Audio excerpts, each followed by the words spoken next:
Hi guys, welcome to hope YouTube channel.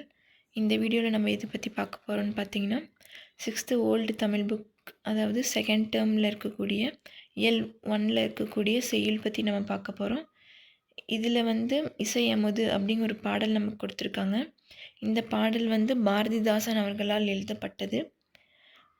இந்த பாடல் பார்த்திங்கன்னா, மலையே மலையே வாவா, நல்ல வானப்புனலே வாவா, இவ்வையத்தமுதே வாவா, தகரப் பந்தல் தனதனவென, தாழும் கூரை சலசலவென, நகரப் பெண்கள் செப்புக் குடங்கள் நன்றெங்கும் கனகன கனவென, மலையே மலையே வாவா, ஏரிக் குளங்கள் வழியும்படி, நாடு எங்கும் இன்பம் பொழியும்படி, பொடி வாரித் தூவும் பூவும் காயும் மரமும் தழையும் நனையும்படி, மலையே மலையே வாவா, தலையா வெப்பம் தழைக்கவும், மெய் தாங்கா வெப்பம் நீங்கவும், உழுவார் எல்லாம் மலைபோல் எருதை ஓட்டி பொன்னேர் பூட்டவும், மலையே மலையே வாவா. சொல்லும் பொருளும் பார்க்கலாம். வானப்புனல் அப்படின்னா மழைநீர், வையத்தமுது அப்படின்னா உலகின் அமுதம், வையம் அப்படின்னா உலகம், தகரப்பந்தல் அப்படின்னா தகரத்தால் அமைக்கப்பட்ட பந்தல், பொடி அப்படின்னா மகரந்த பொடி, தலை அப்படின்னா செடி, தலையா வெப்பம் அப்படின்னா பெருகும் வெப்பம், குறையாத வெப்பம் எனவும் பொருள் கொள்ளலாம் அப்படின்னு சொல்லியிருக்காங்க. தலைக்கவும் அப்படின்னா குறையவும் அப்படிங்கிற அர்த்தம். இந்த பாடல் எழுதிய பாரதிதாசன் அவர்களை பற்றி சில குறிப்புகள் கொடுத்துருக்காங்க. புரட்சி கவிஞர் எனவும் பாவேந்தர் எனவும் புகழப்படுபவர் பாரதிதாசன். இவர் தம் இயற்பெயர் சுப்புரத்தினம். இவர் பாரதியின் கவிதை மீது கொண்டு காதலால் தம்முடைய பெயரை பாரதிதாசன் என மாற்றிக்கொண்டார்.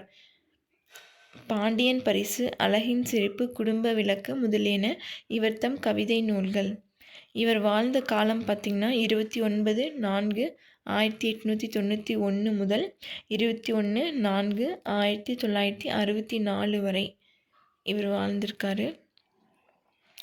இதில் 2 செய்யுள் பாட்டு கொடுத்துருக்காங்க. இன்னொன்று பார்த்திங்கன்னா பழமொழி 400 அப்படிங்கிற நூல்லேருந்து கல்வியின் சிறப்பு பற்றி ஒரு பாடல் நமக்கு கொடுத்துருக்காங்க. ஆற்றவும் கற்றார் அறிவுடையார் அஃதுடையார் நாற்றிசையும் செல்லாத நாடில்லை, அந்நாடு வேற்று நாடு ஆகா தமவேயாம் ஆயினால் ஆற்றுணா வேண்டுவது இல். இந்த பழமொழி 400 ஆசிரியர் யாருன்னு பார்த்தீங்கன்னா முன்றுரை அரையனார். இந்த பாடலுக்கான பொருள் பார்க்கலாம். கற்க வேண்டிய நூல்களை நிறைவாக கற்றவர் அறிவுடையார் ஆவார். அவருடைய புகழ் 4 திசைகளிலும் பரவும். அவருடைய புகழ் பரவாத நாடு இல்லை. அந்த நாடுகள் எல்லாம் வேற்று நாடுகள் இல்லை, தம்முடைய நாடுகளே. எனவே அந்நாடுகளுக்கு செல்லும்போது வழிநடை உணவை அவர் எடுத்து செல்ல வேண்டிய தேவையில்லை அப்படின்னு சொல்லியிருக்காங்க.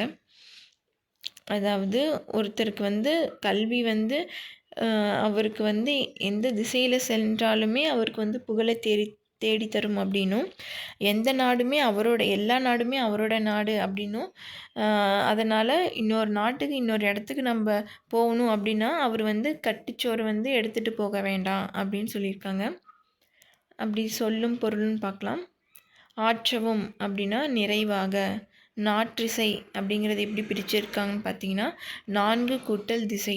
தமவேயம் அப்படின்னா தம்முடைய நாடுகளே.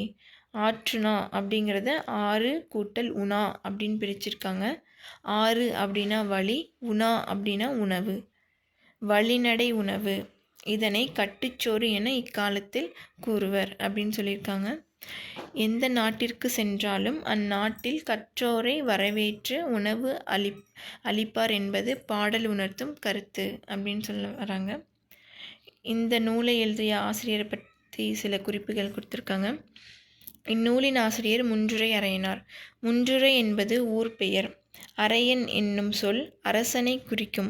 இவர் முன்றுரை என்ற ஊரை ஆண்ட அரசராக இருக்கலாம், அல்லது அரையன் என்பது புலவரின் குடிப்பெயராகவும் இருக்கலாம் அப்படின்னு சொல்லியிருக்காங்க. இந்த நூலை பற்றி பார்க்கலாம். இந்த நூலும், அதாவது பழமொழி 400 ஒரு 14 கீழ்கணக்கு நூல்களில் ஒன்று அப்படின்னும் 400 பாடல்களை கொண்ட நூல் அப்படின்னும் சொல்லியிருக்காங்க. இந்நூலின் ஒவ்வொரு பாடலிலும் ஒரு பழமொழி இடம்பெற்றுள்ளது அப்படின்னு சொல்லியிருக்காங்க. இப்பாடலில் வரும் பழமொழி ஆற்றுணா வேண்டுவது இல் என்பது. இதற்கு கற்றவனுக்கு கட்டுச்சோறு வேண்டா என்பது பொருள் அப்படின்னு சொல்லியிருக்காங்க. அதாவது இந்த பாடலில் வரக்கூடிய அந்த பழமொழி என்னன்னு பார்த்தீங்கன்னா, ஆற்றுனா வேண்டுவது இல். அதுதான் வந்து பழமொழி அப்படின்னு சொல்லியிருக்காங்க. ஸோ அவ்வளோதான் கைஸ். நெக்ஸ்ட் வீடியோவில் பார்க்கலாம். தேங்க்யூ.